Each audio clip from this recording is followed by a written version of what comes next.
buat ATM. Nah, karena biasanya yang membuat ATM itulah yang pegang. Adapun dikasih orang lain itu mekanisme tidak diatur. Nah, oke ya. Anda ATM buat atas nama Anda itu harus Anda yang buat.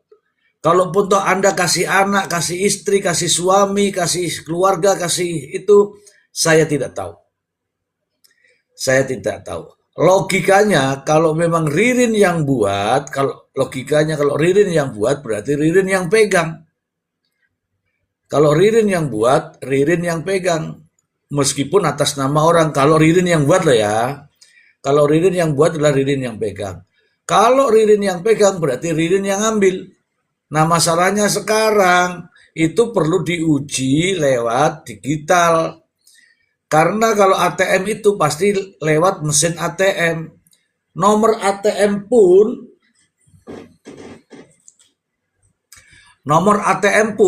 bisa terlacak. Hari ini kita ngambil di BCA, besok ngambilnya di BRI, besok ngambilnya di mana itu terlacak. Kalau itu benar teman-temanku. Oke.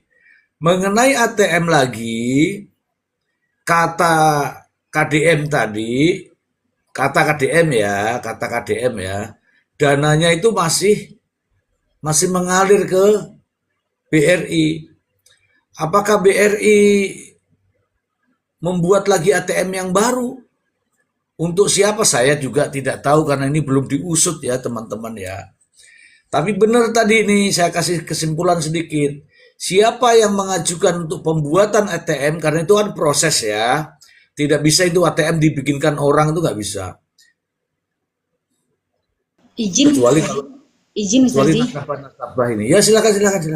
Ya, jadi gini, mengenai transaksi itu ada yang menarik, ini disampaikan oleh pengacara Prio, Mr. Z. Saya punya, kalau tidak keberatan, biar saya perdengarkan, Mr. Z. Boleh silakan. Dengarkan Langsung. aja Bunda. Siap. Jangka gaji amannya ini masih diterima. Informasinya masih. Saya tanya penyelidik yang memeriksa laporan saya, itu ada Pak, masih ada aktivitas keuangan. Artinya pihak bank mentransfer, terus transferan itu ada yang mengambil. Ada yang ambil. Untuk sejauh ini tindakan dari kepolisian mencari amannya ini seperti apa Pak? Sudah ada titik temu belum? Kalau langsung ke orangnya belum ya, tapi rangkaian jejak penelusuran tentang keterkaitan orang-orang yang berhubungan terakhir dengan Pak Ahmad Yani ini pasti ditelusuri. Yang terakhir ketemu dengan Ahmad Yani dan yang terakhir berinteraksi dengan Pak Ahmad Yani pasti itu akan ditelusuri gitu. Nah, makanya saya juga berharap istrinya Pak Ahmad Yani ini kan diundang oleh Polres tapi belum datang. Belum memberikan keterangan. Kalau keterangan itu sangat sangat dibutuhkan gitu kan untuk membuat. Nah demikian Mister. Jadi pada saat dikatakan oleh pengacaranya Prio, itu Pak Ruslandi kalau nggak salah ya namanya, saya juga lupa inget nih, nggak hafal bener namanya, bahwa ATM itu jadi dari BJB dimasukkan ke dalam BRI, lalu kemudian masih ada aktivitas pengambilan, dan orangnya itu belum diketahui siapa pengambilannya. Nah di sini dia mengatakan bahwa istrinya Ahmad Yani itu dipanggil beberapa kali, belum datang lah, pokoknya dipanggil ke Polres untuk dimintai keterangan, belum datang. Jadi di sini tuh kayak ada kita menduga-duga, oh jangan-jangan istrinya Pak Ahmad Yani ini yang pegang ATM-nya dari Ahmad Yani dan dia yang ngambil. Tapi hari ini Mr. Z kita lihat di podcastnya Pak Deddy Mulyadi, ternyata istrinya Ahmad Yani tidak mengambil. Enggak. Coba Lunglung didengerin lagi itu ya. Dengerin lagi. Bahkan dia sendiri bilang belum tahu siapa yang mengambil. Bukan aktivitas gajinya masuk. Silakan diperdengarkan lagi. Didengerin lagi ya. Bahwa itu ada yang mengambil dan tentunya orang lain yang terakhir berhubungan dengan Ahmad Yani itu yang ngambil. Ya udahlah ya. Nah, jadi dia masih mencari informasi atau menunggu informasi dari dipanggilnya mantan istrinya mantan istrinya Ahmad Yani untuk ke Polres untuk dimintai keterangan. Jadi saat itu kita menduga-duga kemungkinan dia yang ngambil. Tapi hari ini kita meyakini bahwa bukan dia yang ngambil atau mereka mereject lah keterangan itu, denial.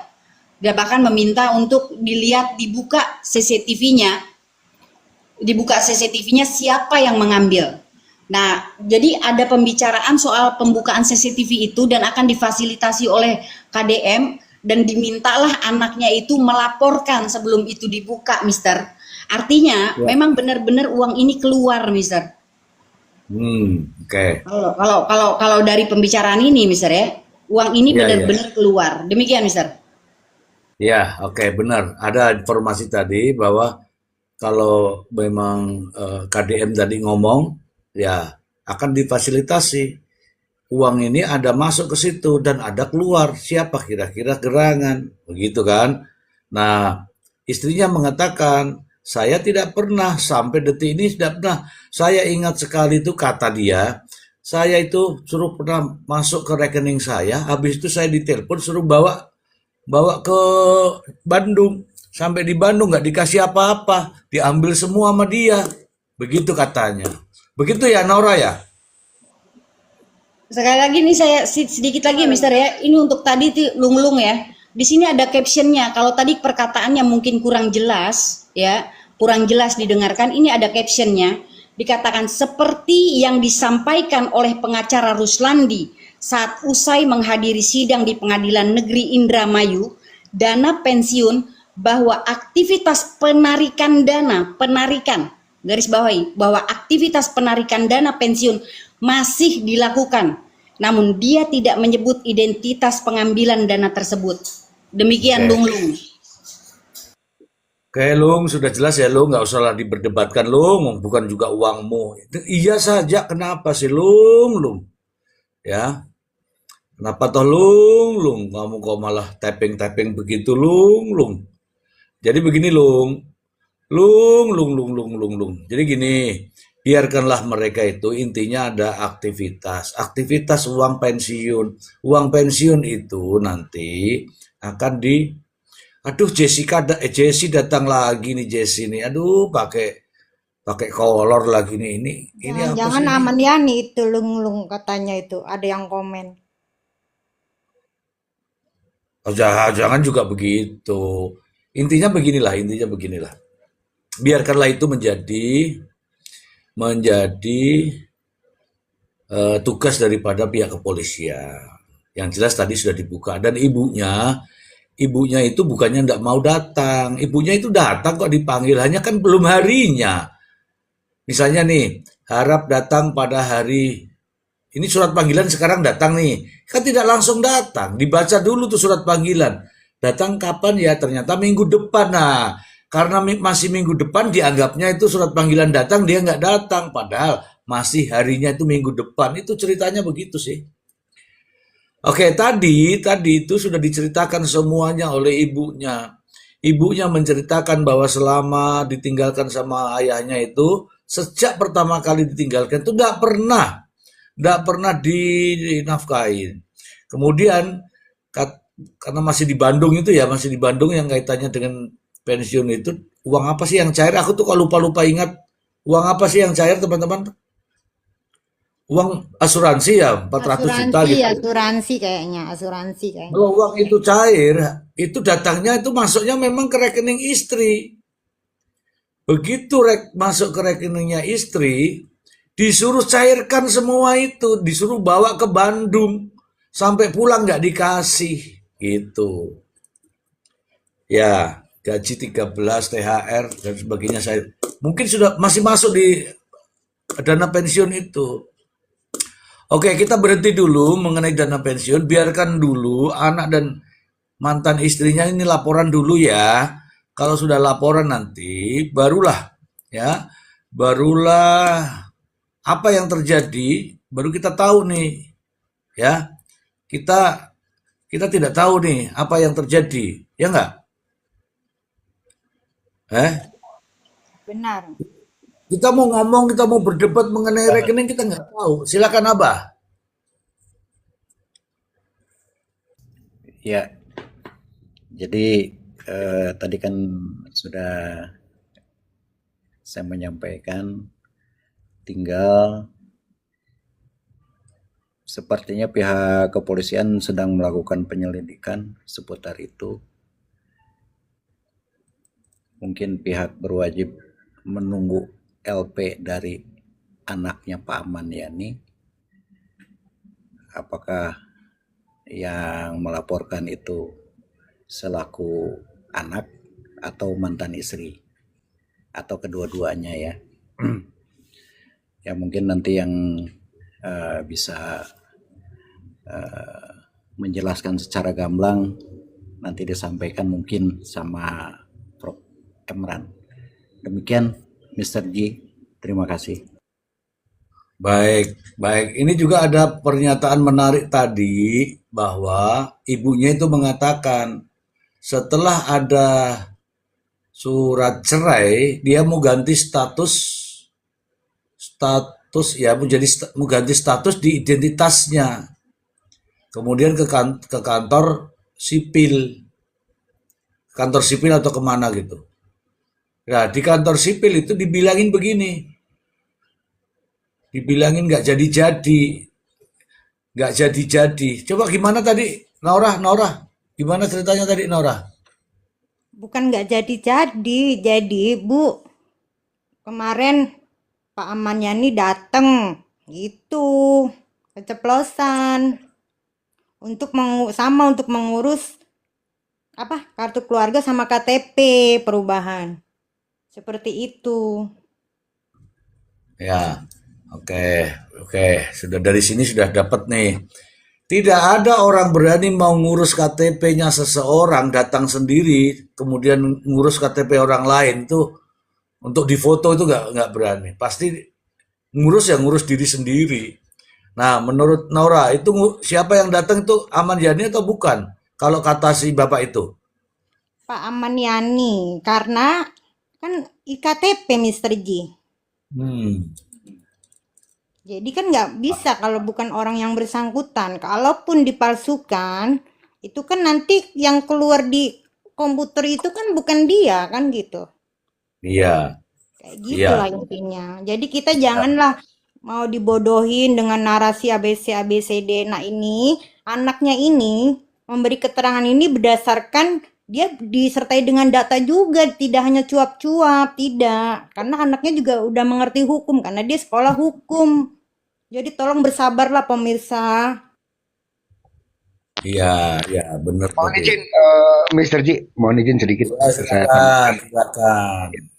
Jadi intinya kita tunggu nanti pihak kepolisian untuk mendeteksi di mana uang itu diambil, ATM mana, daerah mana, lalu nanti ada CCTV, siapa yang mengambil. Nah, baru nanti kita bahas lagi. Kan begitu. Karena ini belum jelas sampai ke siapa yang ngambil, di mana ngambilnya, kan begitu. Itu mungkin tambahan dari saya. Terima kasih. Iya. Ya, kalau di penjara itu bawa ATM, saya yakin tidak bisa penjara bawa ATM. Tapi kalau nggak percaya, silakan dilaksanakan dulu di penjara. Nanti bisa nggak ATM-nya dipakai, begitu ya, Bang Koko ya? Ya siap. Kalau benar demikian ya, ini kan keterangan langsung dari pengacaranya Prio ya, Mister ya. Kalau emang benar demikian dan rasanya sih udah mendekati kebenaran bahwa ada transaksi ya pengambilan penarikan itu, kayaknya kalau dibilang Ririn yang ngambil kemungkinannya amat sangat kecil, Mister. Di bawah ada profesor ya, Mister. Makanya kan dibilang nggak ada kejahatan yang sempurna kan, Bunda Juli ya. Di sini nanti ke deteknya di sini. Kalau belum masuk ke perkaranya, Prof. Emran tetap hemat, memantau saja kita ini ngomong apa ini. Tapi kalau sudah hemat. Bisa aja. Ya, tapi Mr. G, ini kebetulan saya juga pernah dikorbankan juga sebenarnya. Jadi kalau misalkan dia katakanlah dia pengalihan akun nih dari satu bank ke bank lain, itu memang harusnya yang punya rekening. Nah, si pemilik rekening lah yang kemudian dia akan melalui dibikinkan dulu semacam permohonan begitu, barulah kemudian itu. Artinya pengalihan. Jadi kan ya itu mau dialihkan tuh, karena di sana ada proses clearing di sana. Ya. Itu jadi ada semacam kerjasama lah di antara kedua bank itu. Itu sih, jadi dia transfer dulu yang tadinya dari BJB harusnya kan langsung ke BJB ya. Tapi ini kan enggak, ditransfer lah ke rekening lain, Dan itu sepertinya terkonfirmasi pada saat pihaknya BJB itu dipanggil tuh sama KDM tuh. Ya, Bahwa betul. yang memang sebelumnya itu yang datang ke sana yang memang memohon untuk kemudian dialihkan oleh BRI itu adalah si pemilik rekening, ya dalam hari ini adalah si Yani itu. Si Yani itu. Yang kedua kaitannya dengan apa?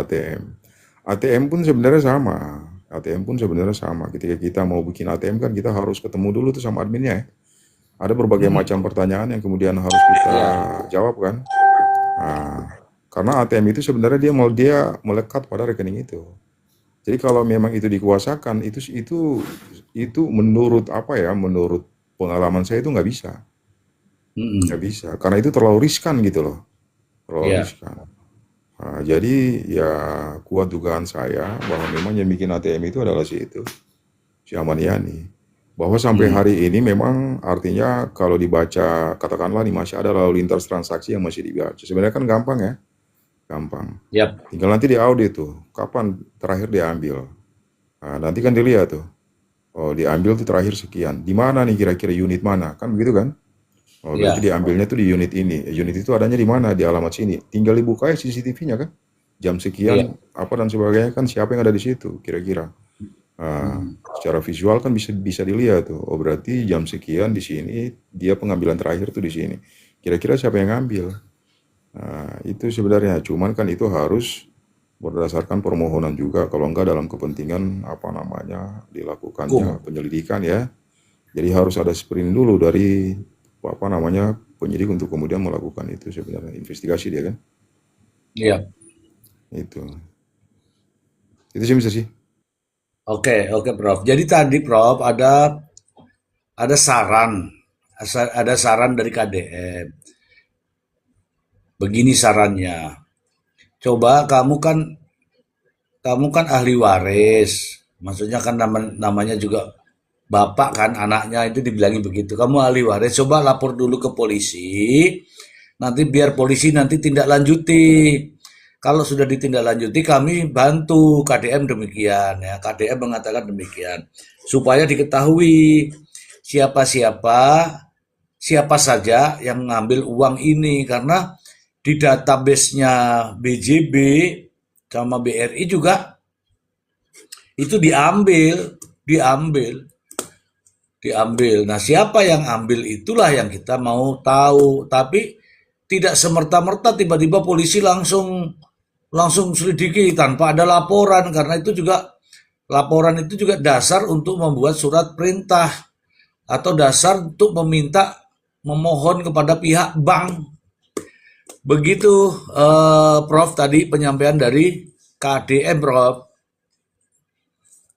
Setuju saya sebenarnya. Setuju. Jadi itu tinggal investigasi aja berdasarkan apa yang tadi saya sampaikan di atas. Sebenarnya itu mudah.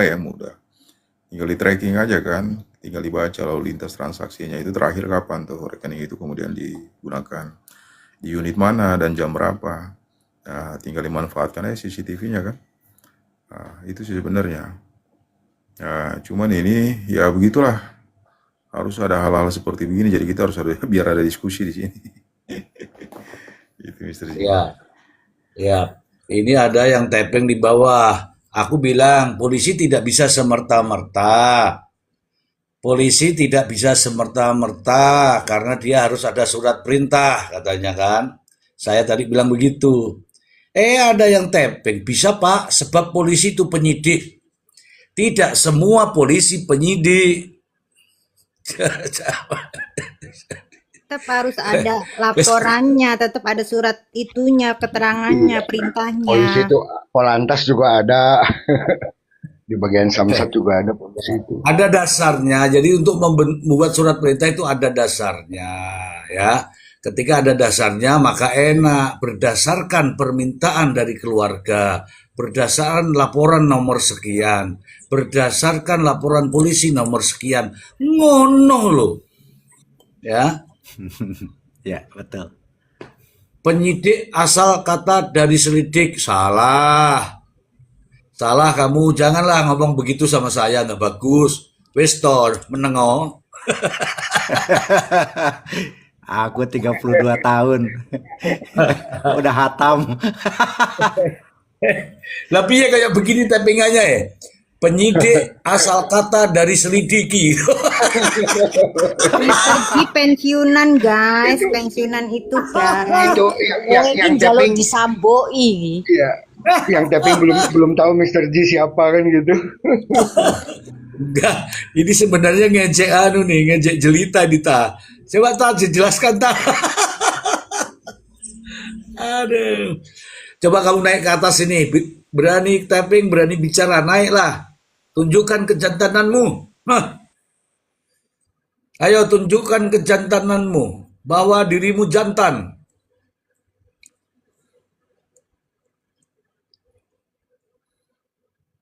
Jadi yang bener nih Asa nih, penyidik asalnya dari kata Pak Sidik ya.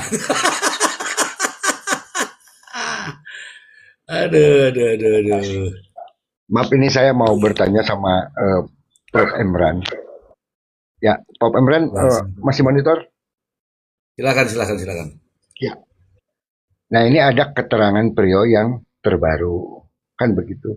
Artinya berbalik 360 derajat. Nah, ini tinggal nanti pembuktian keterangan dari Ririn. Nah, ini seandainya keterangan Priyo ini dibantah oleh Ririn, nah ini apa yang harus dilakukan pengadilan ini untuk membuktikan kedua orang itu, omongan kedua orang itu gitu. Itu. Terima kasih. Lanjut Prof. Jadi begini, kalau kita merefer pada pasal 210 itu, sebenarnya setiap keterangan saksi itu harus dibawa sumpah. Konsekuensi ketika memang keterangan itu tidak dibawa sumpah, berarti sebenarnya itu dia bukan merupakan alat bukti. Itu bisa dibaca di pasal, kalau nggak salah 211 ya, 211. Mungkin Mr. G bisa itu. Karena memang saksi kan artinya begini, ketika dia memang ada konsekuensi itu. Konsekuensi ketika saksi itu dihadirkan. Hanya ada beberapa pihak yang kemudian itu ketika dia memberikan keterangan itu tidak dibawa sumpah. Salah satunya itu anak di bawah umur ya.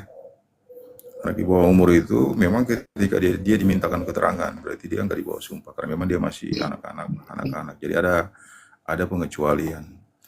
Yang kedua, kalau misalkan ada orang dimintain kesaksian, tapi dia ada konflik of interest gitu, artinya dia punya kepentingan langsung lah, katakanlah punya hubungan saudara kah atau suami istri kah, itu juga memang kemudian dia bisa memberikan keterangan, bisa juga memang dia menolak. Katakanlah hakim itu kemudian meminta untuk orang tersebut menyampaikan keterangannya di pengadilan. Tapi dia memiliki alasan yang sah untuk kemudian menolak. Alasan yang sah itu apa? Itu diatur juga dalam ketentuan perundang-undangan itu. Di antaranya artinya masih punya hubungan darah ataukah karena profesi. Katakanlah kayak dokter ya, dokter itu nggak bisa loh. Karena dia menjaga kerahasiaan dari pasien kan, maka kemudian dia bisa mengundurkan diri untuk memberikan keterangan. Begitupun dengan saksi-saksi lainnya. Jadi keterangan Ririn terhadap si terhadap si Priyo kemarin itu bukan alat bukti. Terhadap Ririn. Priyo terhadap Ririn itu bukan alat bukti. Mungkin Mr. G bisa baca di, kalau nggak salah di pasal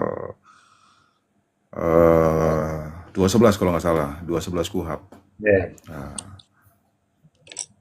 Itu jadi katakanlah itu, makanya artinya saya juga nggak paham kenapa kemarin itu dia nggak memberanikan diri untuk kemudian ketika dia sebelum menyampaikan keterangannya kan untuk menjadi alat bukti, ya sudah saya pengen menyampaikan segala sesuatunya apa adanya dengan jujur dan benar. Berarti konsekuensinya dia harus berani disumpah dong.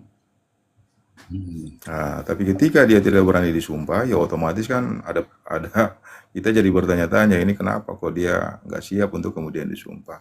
Karena apa? Ada konsekuensi ketika dia melanggar, ketika dia menyampaikan sesuatu yang tidak benar dan dibawa sumpah, berarti itu ada keterangan palsu yang dibawa sumpah, ada ancaman pidananya juga. Nah, itu Bang Koko. Jadi memang kemarin itu KUHAP menyatakan bahwa apa yang disampaikan di depan pengadilan bukan artinya tidak dibawa sumpah, berarti itu nggak bisa dikualifikasi sebagai alat bukti. Itu hanya bersifat, artinya begini, dia hanya untuk menambah keyakinan hakim. Tapi keyakinan hakim ini harus didasarkan pada minimal alat bukti, minimal 2 alat bukti. Jadi sudah ada alat bukti dulu, tapi untuk kemudian menambah keyakinan hakim, bisalah digunakan keterangan dari si Priyo itu. Tapi kalau misalkan nggak ada alat buktinya, keterangan si Ririn itu juga, si Priyo itu juga menjadi sia-sia, karena nggak ada nilainya.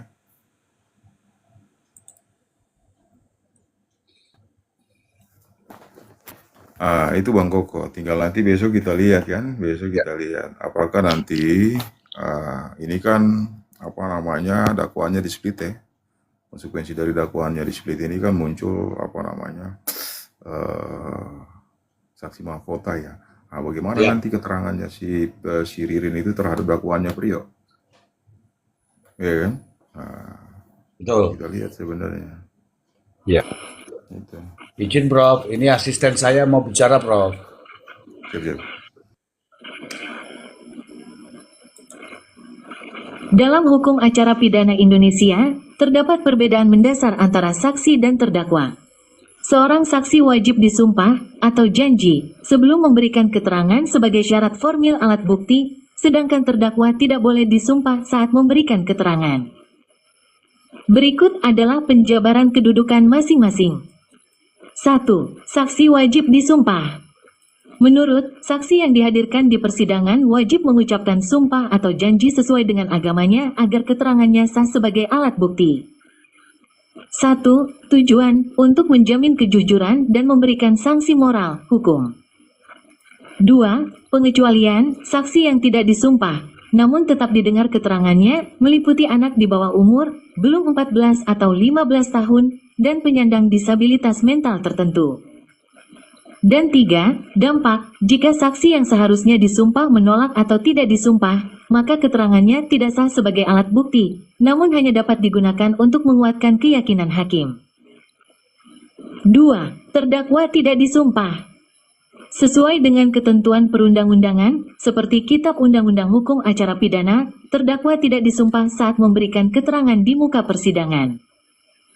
Alasan, kewajiban disumpah dianggap dapat menghilangkan hak terdakwa untuk membela diri atau hak untuk tidak menyalahkan diri sendiri. Terdakwa dilindungi hukum untuk menyangkal dakwaan, bahkan untuk tidak menjawab pertanyaan. Dampak, karena tidak disumpah, keterangan terdakwa bukanlah alat bukti yang berdiri sendiri. Keterangan tersebut hanya dinilai sebagai keterangan terdakwa saja dan harus didukung oleh minimal dua alat bukti lain untuk membuktikan kesalahannya. Jika yang dimaksud adalah adanya seseorang berstatus saksi, namun ia tidak disumpah oleh majelis hakim saat memberikan keterangan, maka status atau nilai pembuktian keterangannya menjadi tidak sempurna. Tidak sempurna. Silakan Prof. Dilanjut Prof. Iya, berarti begitu Mr. C kan? Artinya dia nggak bisa dikualifikasikan sebagai alat bukti, karena itu ketentuannya ngomong gitu. Jadi apa yang dia sampaikan kemarin itu menjadi sia-sia sebenarnya. Cuman yang menjadi aneh, kenapa kemudian dia didorong untuk kemudian memberikan keterangan, tapi kemudian ditiadakan sumpahnya. Itu kan menjadi sesuatu yang aneh kan? Ya. Harusnya dia secara gentleman siap untuk kemudian menyampaikan segala sesuatu dengan yang sebenar-benarnya. Karena memang ada kepentingan untuk kemudian menggali kebenaran. Ya. Karena apa begini Mr. G? Ada 2 pernyataan ya sebelah. Satu pernyataan sebelumnya, lalu kemudian muncul pernyataan berikutnya, lalu kemudian dibantah lagi dengan pernyataan yang ketiga. Pernyataan yang ketiga ini harus dia secara gentleman siap untuk kemudian disumpah dulu. Artinya dengan adanya dia disumpah, berarti kan ada nilai kebenaran yang disampaikan sebagai alat bukti. Ya. Nah, jadi penyampaian dia itu bisa dianggap sebagai kesaksian yang memiliki integritas. Kan kira-kira begitu. Tapi kalau misalkan Misalkan, artinya dia memberikan keterangan yang berbeda-beda, terutama ketika dia terakhir dimintakan kesaksian terhadap dakwaannya si Ririn, kemudian dia menolak disumpah. Ini kan apa ya? Menurut saya sih ini sesuatu yang janggal, yang aneh gitu loh, aneh. Yang kedua begini, Mr. Z. Yap. Kalau Mr. D, kalau mungkin nanti bisa di situ juga tuh apa namanya di pasal 237. Pasal 237 itu kaitannya dengan konsistensi seorang saksi itu memberikan memberikan keterangannya di pengadilan. Artinya kualitasnya gitu loh, Mr. Z. Ini dia sendiri kan memberikan 3 keterangan yang berbeda-beda, berarti terjadi inkonsistensi kan. Ketika terjadi inkonsistensi, berarti hakim sendiri sebenarnya dibuat bingung sama dia. Dibuat bingung. Artinya apapun yang dia sampaikan itu kan kemudian susah untuk kemudian diterima. Kira-kira yang mana yang benar? Ya. Itu. Maka mungkin saya kalau ngelihat kayak ada beberapa teman berpikirnya begini. Ketika keterangan dia di BAP itu sudah dicabut di hadapan persidangan, maka yang berlaku adalah apa yang dia sampaikan di persidangan. Itu adalah pendekatan yang keliru. Saya kira itu keliru. Keterangan dia tetap didengar dan kemudian cuma hanya dicatat doang. Tapi bukan berarti itu kemudian menegasikan dakwaan. Apa yang sudah dinyatakan sebelumnya dalam dakwaan. Karena dakwaan itu kan sebenarnya sudah dibunyikan juga di dalam persidangan. Jadi semua yang dibunyikan di persidangan, baik itu di dakwaan ataupun alat bukti dan barang bukti dan barang bukti, semuanya itu kemudian diterima dan kemudian diperiksa kira-kira alat bukti dan barang bukti mana yang relevan dengan isu yang sedang diperiksa sebenarnya. Jadi bukan berarti dia ketika mencabut lalu secara mutatis mutandis yang sudah tertuang di BAP lalu kemudian dikonstruksi dalam dakwaan itu menjadi gugur. Itu enggak begitu. Itu keliru dia. Ya. Itu sih Mr. Cik. Ya. Oke Prof, izin Prof, ini ada asisten pengen bicara Prof. Mengenai pasal 237 Prof. Pasal 237 Undang-Undang Nomor 20 Tahun 2025 tentang Kitab Undang-Undang Hukum Acara Pidana, KUHP baru, mengatur tentang asas unus testis nullus testis. Aturan ini menegaskan bahwa keterangan satu orang saksi saja tidak cukup untuk membuktikan bahwa terdakwa bersalah terhadap perbuatan yang didakwakan kepadanya. Ketentuan ini berfungsi untuk menjaga kualitas pembuktian dan mencegah kekeliruan dalam pemidanaan. Berikut adalah pokok-pokok penerapan asas tersebut dalam sistem peradilan pidana saat ini. 1. Syarat pembuktian, keterangan dari satu saksi tidak dapat berdiri sendiri. Agar sah dan memiliki kekuatan hukum, keterangan tersebut harus diperkuat dengan alat bukti sah lainnya, seperti keterangan ahli, surat, petunjuk, atau keterangan terdakwa. 2. Acara pemeriksaan biasa dan singkat, prinsip bahwa satu saksi bukanlah saksi, berlaku konsisten, termasuk dalam pemeriksaan cepat, untuk menjamin hak asasi terdakwa. Dan 3. Sistem negatif wet telic, KUHP baru tetap menganut sistem pembuktian negatif menurut Undang-Undang Negatif Wet Telic. Selain minimal harus terdapat 2 alat bukti yang sah, hakim juga harus memperoleh keyakinan atas kesalahan terdakwa. Oke Prof, mungkin bisa dijelaskan Prof. Asisten sudah tersenyum-senyum Prof.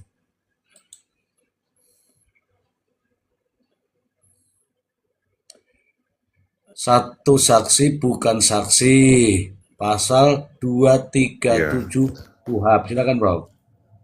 Mr. G, mungkin nanti di 237 ayat 5 kalau nggak salah nanti. 237 ayat 5 itu kaitannya dengan konsistensi seseorang memberikan kesaksian depan pengadilan sebenarnya. Itu nantilah. Siap. Langsung saya bacakan karena asistennya itu ngambek, jadi saya baca sendiri. Oke, pasal 237 ayat 5 coba ayat 5. Oke, pasal 237 ayat 5. Dalam menilai kebenaran keterangan saksi, hakim wajib memperhatikan A. Kesesuaian antara keterangan saksi satu dengan yang lain. B. kesesuaian antara keterangan saksi dengan alat bukti yang lain. C. Alasan yang mungkin dipergunakan oleh saksi untuk memberikan keterangan tertentu. D. Cara hidup dan kesusilaan saksi serta segala sesuatu yang pada umumnya dapat mempengaruhi dipercayanya keterangan tersebut. Dan E. Konsistensi keterangan dari saksi sebelum dan keterangan saksi pada waktu sidang. Silakan Rob. Berarti itu jelas ya, Mr. J ya. Artinya Ya, pasal 237 ayat 5 huruf E itu menjelaskan bahwa memang pada akhirnya kalau kita kalau misalnya kita berubah-ubah. balik ke fakta persidangan fakta persidangan ini kan berarti ada dua keterangan yang berbeda kan. Satu Ya, ketika dia keterangannya disampaikan di BAP sebelumnya, yang kedua keterangan yang kemudian disampaikan di depan persidangan. Berarti terjadi inkonsistensi. Nah, menurut pasal itu terjadi inkonsistensi. Artinya hakim sendiri kemudian menolak tuh karena tidak memiliki kualitas kan. ya, Itu karena di situ kaitannya dengan kualitas kesaksian sebenarnya. Jadi memang iya Mr. J, kalau tadi di awal itu kan disebut ada prinsip namanya negatif Peteles Bewis Theory. Prinsip negatif Peteles Bewis Theory itu memang dia menghendaki adanya minimal Bewis tadi, adanya minimal 2 alat bukti. 2 alat bukti dalam peristiwa ini kan sebenarnya dia masih rapuh nih. ya, Dan 2 alat bukti itu harus diperoleh secara sah. caranya. Problemnya kita nih nggak tahu dua alat bukti yang digunakan per hari ini itu apa. Katakanlah kalau misalkan 2 alat bukti itu dia merujuk pada CCTV, ya CCTV kan nggak bisa bicara apa-apa di situ. Apalagi CCTV itu kalau misalkan kita relasikan dengan keterangan si Prio yang terakhir nih. Berarti kan CCTV itu dapat memberikan gambaran kaitannya dengan ada 2 TKP kan, satu TKP yang di ruko itu, yang kedua TKP di rumah. Berarti dia bisa menyorot tuh kejadian itu kan. Artinya kalau misalkan nih dalam konteks pembuktian berarti keterangan si Prio itu bisa dikonfirmasi dengan adanya CCTV. Kan harusnya begitu Mr. J. Nah, jadi nanti kalau seandainya CCTV itu kemudian bisa dihadirkan, lalu kemudian dalam CCTV itu bisa, artinya tujuan dari CCTV ini kan sebenarnya untuk mengkonfirmasi keterangan para terdakwa ini ya. Kalau memang terkonfirmasi berarti ada kemungkinan benar. Tapi kalau misalkan CCTV itu kemudian dia tidak memberikan gambaran apapun kaitannya dengan keterangannya si Prio, berarti sudah dipastikan bahwa yang dia sampaikan itu adalah bohong, karangan kan? Nah, karena akurasi dari kebenaran CCTV itu jauh lebih kuat daripada keterangan dari si Ririn kan? Si Prio. Nah, itu dia Mr. J. Ya, CCTV pun juga teman-teman, CCTV pun juga harus dilakukan digital forensik ya, agar ahli yang menceritakan. Kalau CCTV dihadirkan di pengadilan, CCTV hadir, tapi untuk apa kalau tidak bunyi ya gitu. Oke, silakan, ini ada Pau. Mau bertanya apa Pau? Ini Abang Mr. Z, itu menarik perdebatan bagaimana kaitannya keterangan Prio pada waktu ditarik menjadi saksi ya oleh pengacara Tony ya, rekan saya itu menjadi saksinya Ririn. Sehingga harusnya itu kan diangkat sumpah kan gitu ya, supaya punya nilai kan gitu, sebagai saksinya itu bernilai. Minum dulu Bang. Minum dulu. Pertanyaan saya begini, Bang. Sebelum memberikan suatu kesaksiannya, mari kita lihat ya. Prio itu sudah mencabut kuasa dari Pak Tony RM, yang artinya sudah tidak menjadi saksi lagi atas Ririn. Lalu keterangan terdakwa itu masuk alat petunjuk. Nah,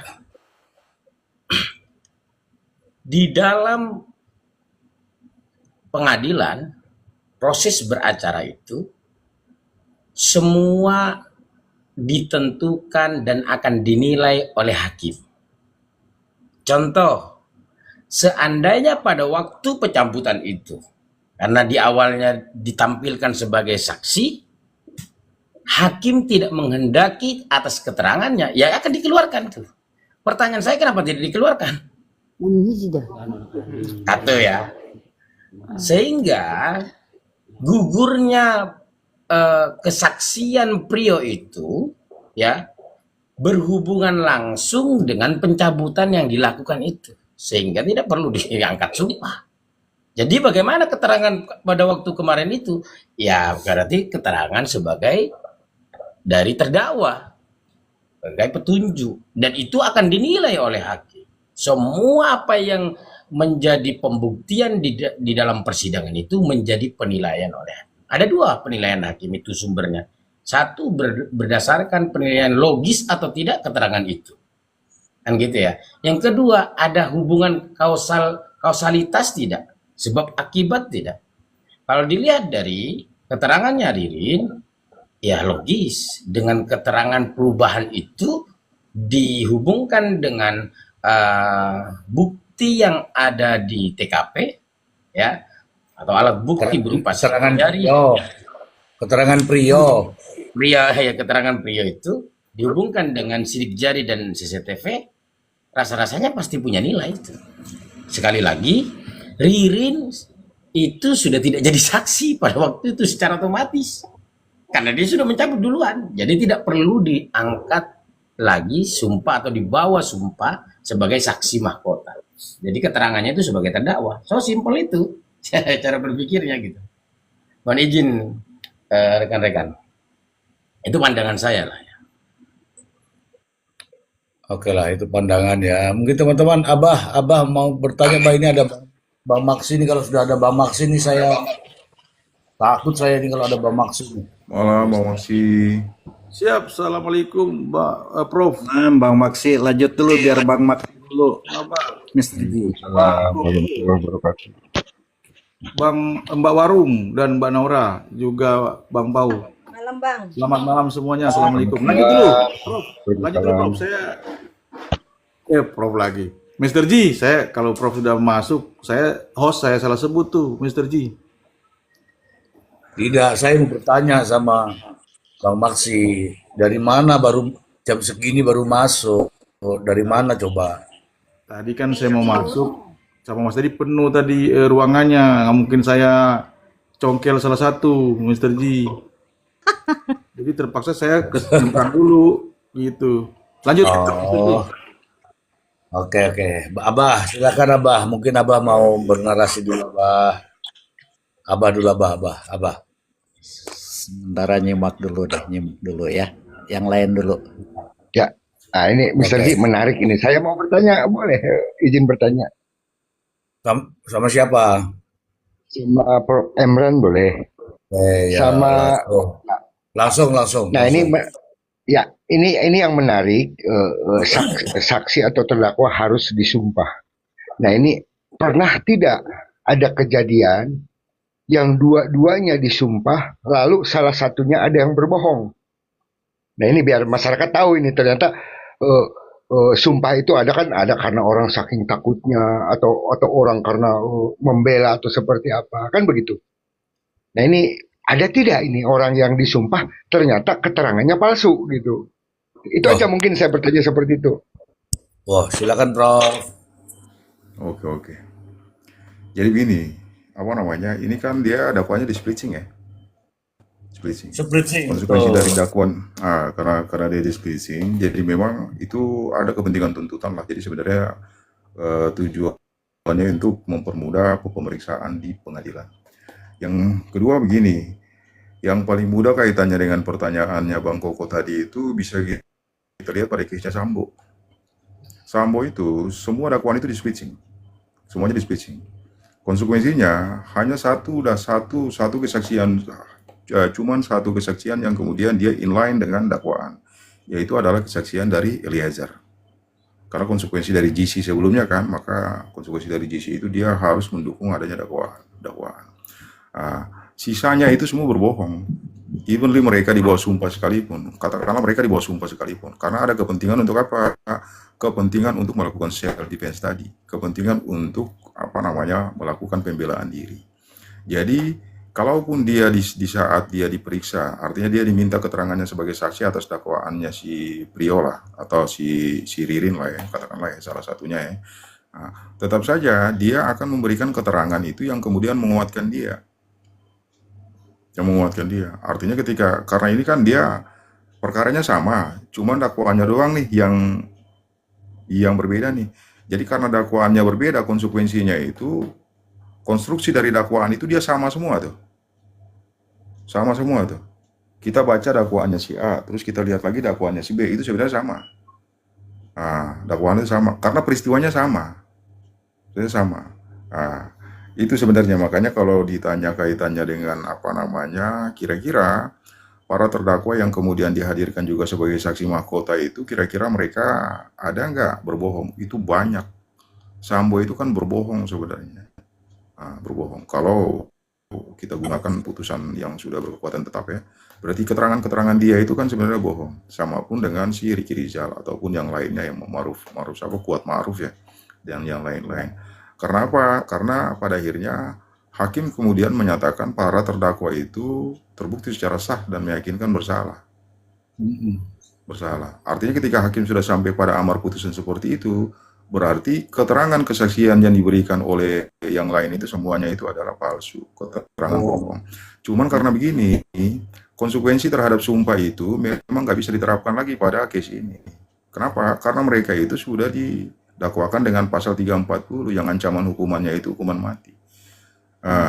Itu kan kalau dia 340 itu kan delik terkualifisir, delik dengan pemberatan. Pemberatannya itu sudah maksimal tuh dia tuh, mati ya. Jadi nggak mungkin lagi kemudian diterapkan pidana tambahan dan sebagainya, udah nggak mungkin. Jadi sumpah palsu itu kemudian katakanlah kalau misalkan kita lekatkan pada 244 sebelumnya lah. Itu rasanya sudah nggak mungkin lagi karena ancaman pidananya sudah sangat maksimal, Mr. Ji. Ya, di bawahnya. Sudah sangat maksimal. Terkecuali di bawahnya. Dan memang ada perbedaan. Kalau yang namanya terdakwa itu dia punya hak ingkar, right to remain silent. Dia bohong sekalipun memang itu merupakan itu dibenarkan oleh hukum. Right to remain silent itu sebenarnya itu adalah satu prinsip yang memberikan hak perlindungan secara hak asasi terhadap dia. Karena dakwaan ini kan sebenarnya dia sifatnya itu masih presumption juga. Tapi orang sudah dituduh gitu loh. Masih praduga, tapi praduga itu sudah masuk pada sesi tuntutan. Artinya orang ini karena dia sudah didakwa berarti dia sudah tertuduh. Maka apa yang dia sampaikan kaitannya dengan dia katakanlah yang kayak kemarin ya, alibi itu semua dibenarkan, nggak ada salahnya. Karena apa? Ada kepentingan dia untuk kemudian membatalkan itu dakwaan. Jadi kalaupun dia bohong sekalipun nggak ada masalah. Itu jadi mungkin saya balik lagi, ada perbedaan keterangan saksi dan keterangan terdakwa. Kalaupun mereka sama-sama adalah terdakwa, tapi karena ini pemeriksaannya di splitting, maka konsekuensinya itu muncul yang namanya saksi mahkota. Saksi mahkota itu contohnya kayak kemarin. Si Prio memberikan kesaksian atas dakwaannya si Ririn. Begitupun nanti sebaliknya, Ririn memberikan kesaksian terhadap dakwaannya si Prio. Jadi sebenarnya dia memiliki dua kategori yang berbeda. Cuman yang menjadi aneh itu begini, kan JPU ini ketika menghadirkan si Prio itu kemarin kan dalam kepentingan JPU untuk membuktikan dakwaan kan. Harusnya JPU itu mendorong Ririn untuk kemudian diambil dulu sumpahnya. Karena tadi karena tadi konsekuensi 310 dan 311 tadi Mr. Ji. Artinya kalau misalkan mau keterangan dia ini mau dianggap sebagai alat bukti, bernilai sebagai alat bukti, berarti kan dia harus dibawa sumpah dulu, Mr. Ji. Ya, Ah, syaratnya harus dipenuhi dulu. syaratnya harus dipenuhi dulu. Karena dia karena JPU dalam kepentingan untuk membuktikan dakwaannya si Ririn. Si Prio ini dihadirkan untuk membuktikan dakwaannya si Ririn. Makanya saya juga aneh, saya juga ngelihat aneh kok kenapa JPU itu kemudian si Ririn itu nggak diminta dulu untuk kemudian disumpah agar apa? Agar kesaksian dia itu bernilai. Kalau begini kan sebenarnya pada akhirnya kan itu kan, pada akhirnya kan nggak bisa. Kenapa? Karena 211 itu menyatakan bahwa kalau misalkan dia boleh memberikan keterangan, tapi keterangan yang kemudian tidak dibawa sumpah, itu bukan merupakan alat bukti. Menurut 211-nya begitu, KUHP.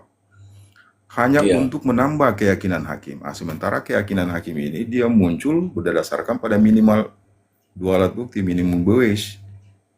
Jadi harus ada 2 alat bukti dulu. 2 alat bukti dulu, barulah kemudian hakim bisa menggunakan keterangannya si Ririn itu untuk apa? Memperkuat keyakinannya. Itu sebenarnya misteri.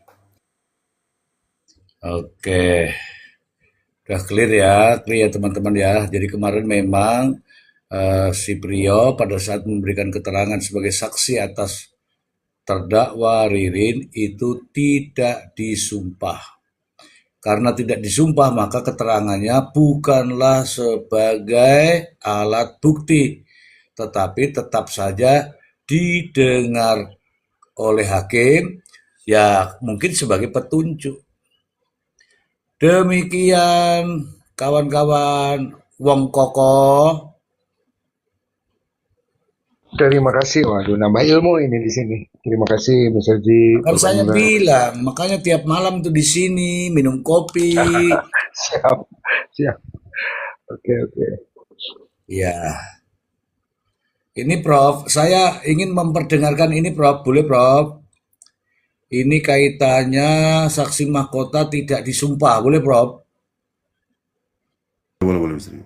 Karena ini ada status ganda, tunggu dulu. Kita dengarkan. Teman-teman mau dengar nggak? Kalau nggak nanti asisten saya nggak pakai lipstick nih. Oh, mau bang. Play. Play. Enggak kan bukan teman-teman yang di bawah itu loh. Ini yang mau mendengarkan yang di bawah. Kalau yang di bawah bilang mau ya saya langsung klik.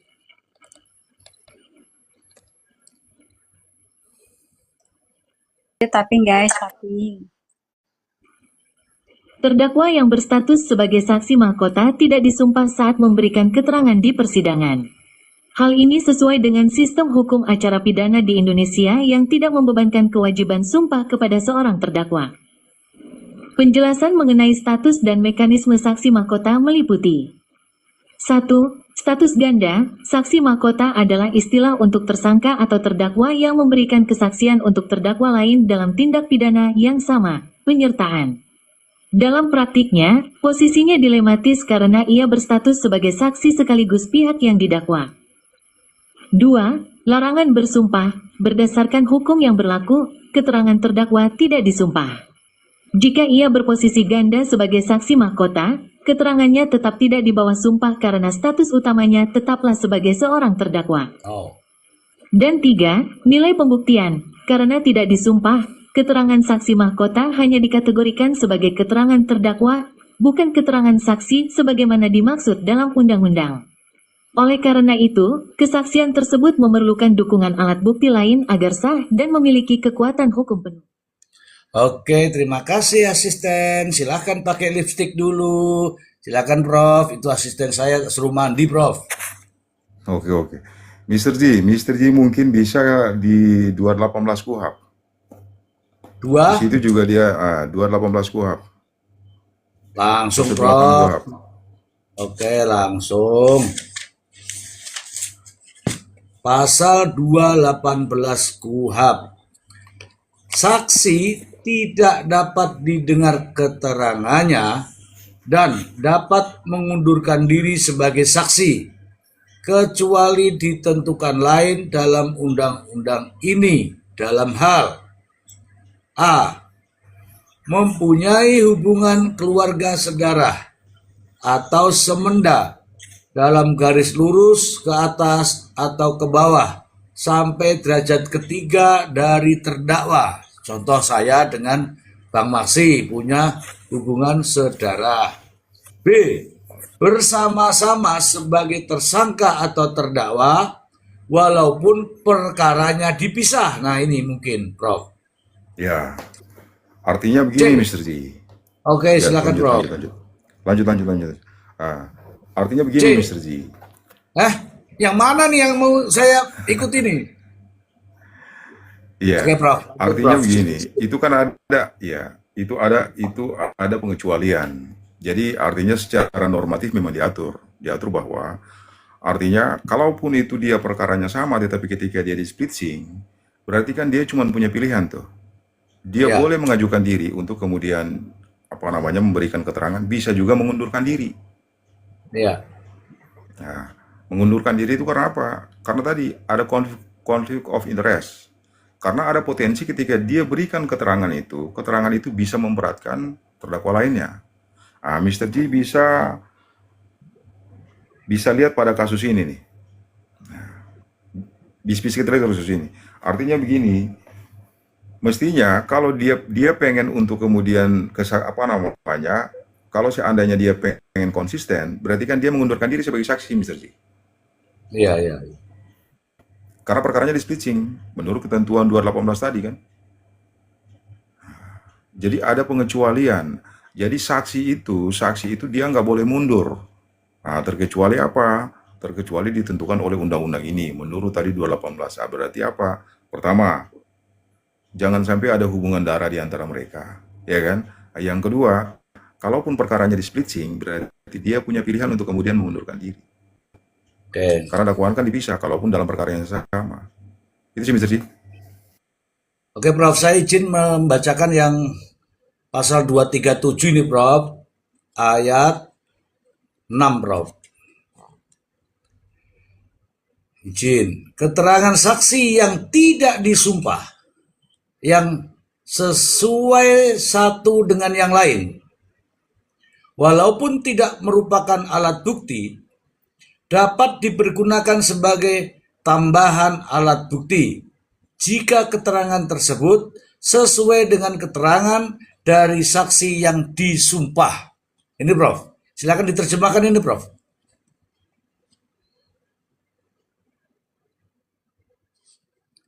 Iya. Jadi memang artinya balik lagi sebenarnya apa motivasinya ketika si saksi Prio ini ketika didorong itu dia nggak dibawa sumpah. Artinya kalau misalkan dia pengen menyatakan segala sesuatunya itu dengan benar apa adanya, kan berarti dia harus dibawa sumpah. Nah, tapi ketika dia tidak dibawa sumpah, berarti kan menjadi persoalan ya, persoalan. Ya. Dan yang kedua tadi begini, kaitannya dengan pasal apa namanya 211 tadi, Mr. G. 211 itu kan secara normatif langsung dijelaskan sama dia bahwa setiap keterangannya di bawah yang memang kemudian tidak di bawah sumpah itu nggak bisa didengar. Artinya dia bukan bernilai sebagai alat bukti, tapi hanya untuk menguatkan keyakinan hakim. Iya. Menurut hakim. Artinya apa? Artinya bahwa hanya terdakwalah yang kemudian memang tidak di bawah sumpah. Sementara dalam perkara ini kan di splitsing tadi. Ya kan? Berdasarkan 218 itu kan di splitsing, dipisah gitu loh. Dipisah. Artinya muncul saksi mahkota. Saksi mahkota ini berarti si Prio memberikan kesaksian terhadap dakwaannya si Ririn. Dia di situ posisinya bukan sebagai terdakwa, tapi dia sebagai saksi.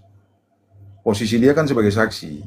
Posisinya ya. Makanya kalau kita lihat pada case-nya Sambo sebelumnya, itu ketika Sambo memberikan kesaksian terhadap dakwaannya si Eliezer, kan Sambo harus dibawa sumpah dulu. Iya. Ya kan? Para saksi yang kemudian juga menjadi saksi pelaku itu juga harus dibawa sumpah dulu. Jadi sebenarnya sama dengan case ini. Sama. Itu makanya saya agak sedikit bingung aja ketika JPU itu nggak mendorong si Prio itu kemarin itu untuk kemudian dimintakan ke dilakukan sumpah. Dengan konsekuensi sumpah itu kan artinya bahwa nilai kesaksiannya itu kan bisa kemudian menjadi alat bukti. Itu sih Mr. Ji. Oke, clear nih, clear. Ini mau izin nih, mau izin Abah, mau izin Abah. Mr. Ji. Halo Abah. Mr. Ji. Oke, tunggu dulu Bang Maksi, aku mau ngomong sama Abah. Abah ini nampaknya nih para netizen banyak tahu Abah. Bagaimana kalau Tahu kita kan? usulkan netizen ini yang tapping ini dijadikan sebagai saksi, bagaimana Abah? Oh, setuju. Setuju aja lah. Soalnya setiap kita ngomong dia tapping begini, nampaknya dia banyak tahu. Kalau dia banyak tahu harusnya disumpah dia jadi saksi. Setuju ya, Pak ya? Tuh, teman-teman Setuju. nih netizen. Ya, netizen. Sumpah aja dulu. Ah, tuh, Abah sudah setuju. Netizen akan jadi saksi. Baik, be. Silakan Bang Masih. Mr. Ji, saya tambahkan. Tadi saya pikir yang disampaikan Prof itu sepakat Mr. Ji. Karena ini kan cuma satu saksi nih. Nah, kalau coba Mr. Ji, biar kita pertajam sedikit nih. Baca ulang yang 237 ayat 6 itu Mr. Ji. Pasal 237 ayat 6.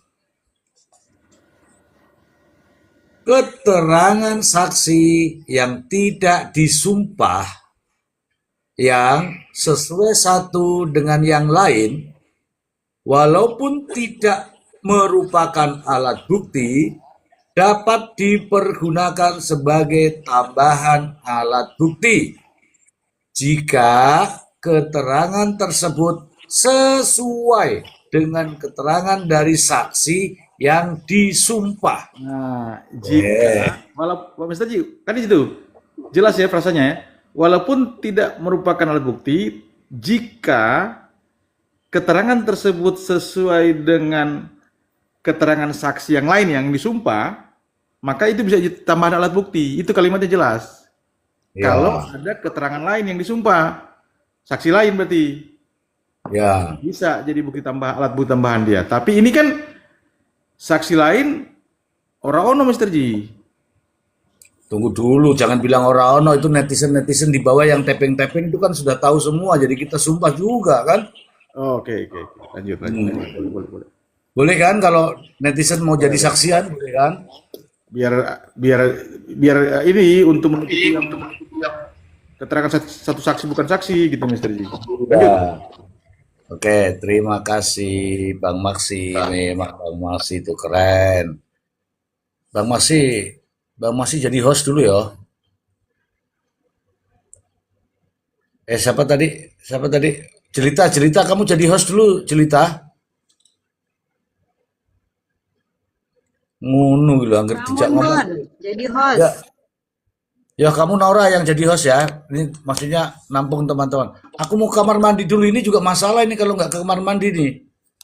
Bang Maksi aja, Bang Maksi. Jadi host. Tahan dulu Mr. Ji. Sebentar. Tahan, kalau aku ngompol gimana? Siapa yang tanggung jawab? Enak, keluarkan dulu biar enak. Oke, silakan. Lanjut daripada nanti kita kena pasal perbuatan tidak menyenangkan, lanjut aja dulu. Ya, Naura, kamu ambil alih dulu Naura. Silakan Naura. Loh kok aku? Udah Bang Maksi aja deh. Ya, Bang Maksi lah. Kamu Bang tuh Maksi. orang Bang ditunjuk aja Maksi nggak kan ngerti mau. pasal-pasalnya. Ya, silakan Bang Maksi. Waduh, ini amplopnya nggak ada soalnya Mr. Ji. Oke, teman-teman. Amplopnya nanti dari Allah, Bang Maksi. Oke, barangkali ada tanggapan dari ataupun pendapat Mbak Nora dulu. Tadi bisa belum dengar suaranya Mbak Nora. Aku dari pertama sudah. Itu kan kita ngebahas keterangan yang diberikan mantan istri sama anaknya yang di broadcastnya Pak Gubernur hari ini, kelanjutan yang kemarin, gitu loh. Nah di situ kita menemukan nih, Bang Maksi menemukan titik benang merahnya nanti, gitu kan? Karena kan ternyata ibu ini sudah pernah mengajukan dana pensiun itu sampai bolak-balik 5 kali, tapi tidak bisa. Oke, itu. Terus habis itu eh, setelah tidak bisa ternyata ada pencairan gitu loh. Di 2018 itu kayak gitu. Terus kata Pak Gubernur bilang, ya sudah kan ngitin anaknya, kamu buat laporan, nanti didampingin ibunya. Nanti kalau kamu sudah buat laporan, nanti akan saya fasilitasin, dibantu, akan menelusurin gitu loh di bank yang BJB-nya, BRI-nya gitu loh, Bang Maksi. Jadi terakhir 2015 pencairan itu. 2018, Bang Maksi. Wah, 8 tahun ya. 1 tahun dong. Iya 8 tahun. 8 tahun. 8 tahun. 8 tahun. Itu dulu 2018. Enggak dong. Ya betul 2018 Ya, Kak. 2026 ya 8 tahun Iya, betul. 8 tahun. Udah 8 tahun ya. Tapi Umurnya Bang udah Max ini paling Dan Bang lucunya Max itu ini ya Bang Masih, maaf paling nggak sebentar. cocok jadi host ya. itu dia, Prof. Makanya Prof kita ini kan petarung, Prof. Coba Jadi kasih Momhir lah, Momhir. Iya, selamat malam Bang Emran, selamat malam Bang Masih semuanya. Mairin, Enggak, oke, yang Mairin. aku aneh juga ini Bang Masih, kok bisa tercairkan tanpa harus ada orangnya gitu loh. Itu aja sih. Terus juga Kan dengan surat kuasa KTP apa tanda tangannya gitu loh. Mirip padahal orangnya nggak ada gitu. Aneh gitu. Itu aja sih yang bikin bingung. Silakan Bang Masih. Iya, memang kalau memang fakta demikian, saya pikir itu sebagai petunjuk aja ya. Kan ini kan masih keterangan di luar persidangan nih.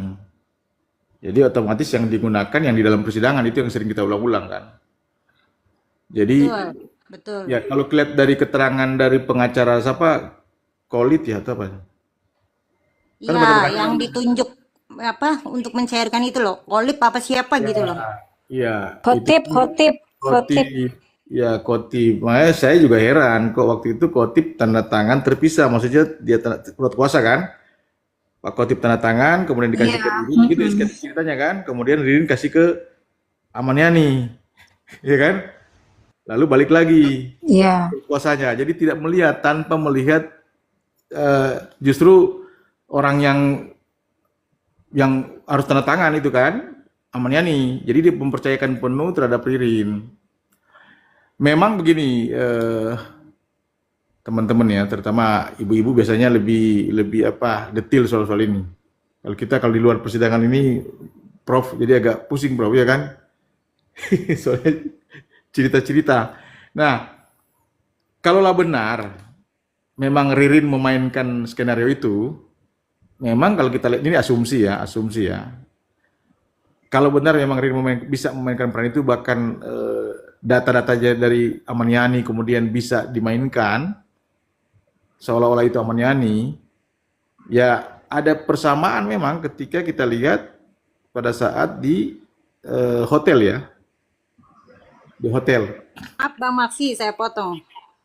Itu dari keterangan Bang BJB pas pencairan dana pensiun itu ternyata Pak Amaniani sendiri. Istrinya aja ngurus sampai 5 kali nggak bisa. Gitu loh Bang Maksi. Nah, kalau keterangan si pengacaranya itu Kotip kan? Ya makanya kan nanti kan ditelusurin ini. Karena keterangan lainnya begini gitu. Nah sekarang kan begitu di keterangan ahli waris ya judulnya ya, anak loh, darah daging loh ya, gitu kan. Darah dagingnya aja sendiri tidak bisa sampai 5 kali itu. Kenapa Bang BJB bisa mencarikan? Terus akhirnya kan ditanya lah, ternyata pamannya ini sendiri yang dateng. Di tahun? Betul. 2018. Wah, ini kita materi ini jujur ya, Prof. Iya biasanya Bang itu detail sekali Bang Masih kalau untuk kayak gitu tuh Ini karena udah pertanyaan hati-hati saya. sekali. Ya, pertanyaan saya. Itu Ibu Amaniani datang ke Bandung 5 kali mau ngurus pensiun. Nah, ini pertanyaan saya. Ini ada yang janggal di sini. Nah, itu kenapa tidak ngajak Amaniani gitu loh? Lah kan udah nggak ada, Pak. Tahu dari mana kalau Ahmad Yani nggak ada? Ya kan dia kan udah ngurus keterangan, apa pelaporan hilang gitu loh. Makanya kan tadi kan jelas banget itu di broadcastnya Pak Gubernur itu Oh, kan. berarti Ibu Ahmad Yani sudah melaporkan kehilangan Ahmad Yani begitu? Sudah, Pak Pak Sudah ada berarti putusan pengadilan setengah-setengah malah. nyari itunya, denger Oh, infonya. iya. Sudah. Makanya anaknya ini kan sekolahnya hukum ya. Kalau saya lebih berpatokan ke darah daging ya. Gini, secara psikologik seorang ayah ya kan dibilang kan banyak nih narasi bilang Ahmad Yani sudah dibunuh samarin. Oke lah, terserah mereka mau narasi itu, tapi kalau saya keyakinannya dia masih hidup, karena kalau dia sudah meninggal, seorang anak darahnya itu ada di anaknya itu 3 loh, minimal salah satu anaknya itu dimimpiin atau ada firasat, dan itu semuanya tidak ada. Itu secara hukum alam ya, walaupun tidak bisa dibuktikan secara ilmiah, tapi ikatan batin itu ada, dan feeling seorang anak itu kuat, pasti itu akan dimimpiin atau apalah. Makanya anaknya ditanya lagi, berulang kali ditanya sama Pak Gubernur, kamu yakin ayah kamu masih hidup? Yakin, sambil dia nahan sesak luka hatinya gitu loh, batinnya gitu kan. Akhirnya anaknya kan mungkin, saya sih 10 tahun ini bertanya-tanya, kenapa papa tidak ngasih kabar, kenapa nggak jelas. Akhirnya kan mungkin anaknya, oh mungkin papa seperti ini. Akhirnya bom meledak kan kasus ini. Dia kaget. Dia baru tahu gitu loh. Walaupun mereka sendiri sering hari-hari didatengin orang penagih. Bahkan rumah yang mereka tempatin pun sertifikatnya di Bank JB Syariah. BJB Syariah. Belum dibayar. Bayangin loh, psikologik 3 anak loh, ibunya single mother loh, dan sekarang di pojokan loh mereka. Silakan, why not lah, terserah mereka mau mengejas itu. Kalau saya lebih berporos ke anaknya, karena saya sendiri merasakan, saya seorang ibu, gitu. Saya seorang ibu, Oke. gitu. Ikatan batin itu ada loh, seorang ayah itu, sebejat-bejatnya seorang ayah ya, naluri seorang ayah.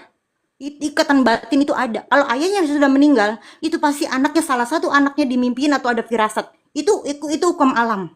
Dan walaupun tidak bisa dibuktikan secara ilmiah, tapi itu nyata adanya. Paham? Oke. Gitu loh, Mr. Wong.